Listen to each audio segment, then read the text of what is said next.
Hey everyone, a little more work on the 1440 today.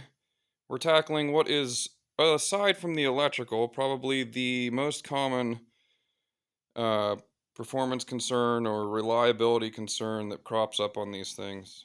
So, electrical first, pretty nasty stuff going on in there, and that's what takes a lot of these guys out. Everybody knows about the bad plastics, right? So we've got the bad plastics, we've got the electrical issues. The next thing is this overly complicated fuel system they've got going on these guys. So they have a saddle tank that runs on either side of the frame. It's a nice design, actually. It's a little overcomplicated, though. And they've got a valve and a grommet on the bottom of the tank of this side, and then a T that runs up the frame beside the engine and over that direction. On the opposite side, you've just got another valve and a tank grommet feeding that T. The problem is those valves are never moved. Nobody ever closes them. They just stay in the open position. And then they corrode over time. That's where all the water sits. The bottom of the tank. These things will, I've seen them completely plugged up before. There's the one on the other side. And then the lines, I mean, we're talking about fuel lines that have been sitting in the tractor for 30 some years. This one was actually leaking through the line. You can see how wet that line is and how swollen it is. You compare it to the other line of the same vintage, you can see just how swollen this one was. So we had a fuel leak here. See how wet that was. It was swollen. Eventually what will happen is it'll completely close up on the inside and you won't even get any flow. So the fix is some new lines. So there's the one that goes up to the engine there. New valves, new grommets, and you're back to being reliable again. One thing I do when I do this is I make sure I flush the system to make sure we get everything out, because you're fishing a fuel line, you know, around the frame and down that way. And then it goes back behind here. You can see it down right below that corrugated split loom. And it runs back under there.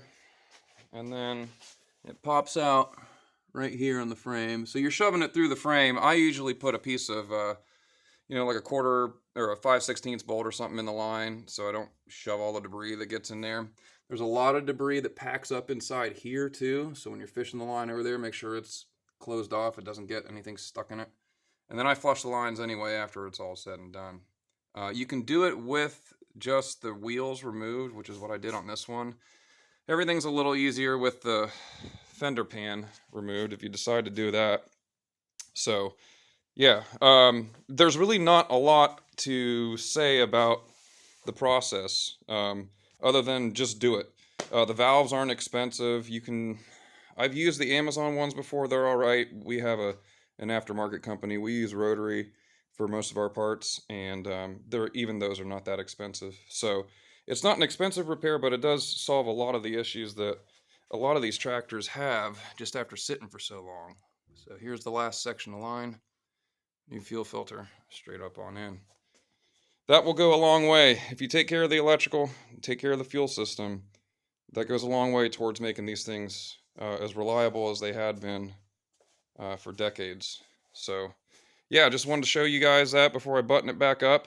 Coming up next, we've got a little bit of side panel work that we're going to do, and also found that I was missing that return spring down there for the brake. I just put that in.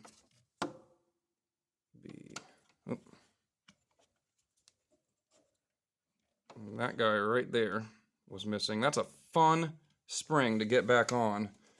Luckily I had to use one, but it's a fun one to get back onto the rock shaft there with everything still connected.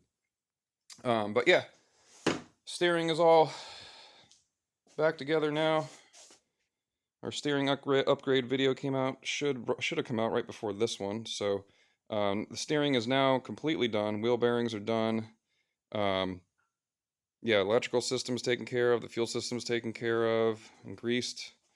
The drive shaft couplings here and there. And we're getting really close to getting back on the getting it back together. So I think the plan is going to be to get as much of this external work done as possible, just the maintenance items, and then we're probably going to have to run it a little bit with that oil leak, just until we get a chance to get past the spring rush here, and then we'll pull the motor and we'll give it the attention it needs. But I think first we're going to get some hours on it. You know, that leak's not too bad. So you can see over there, there's the deck with the rebuilt mule drive assembly. So we'll go over that too. It's almost time to put the deck back on. So, all right, guys, thanks for watching.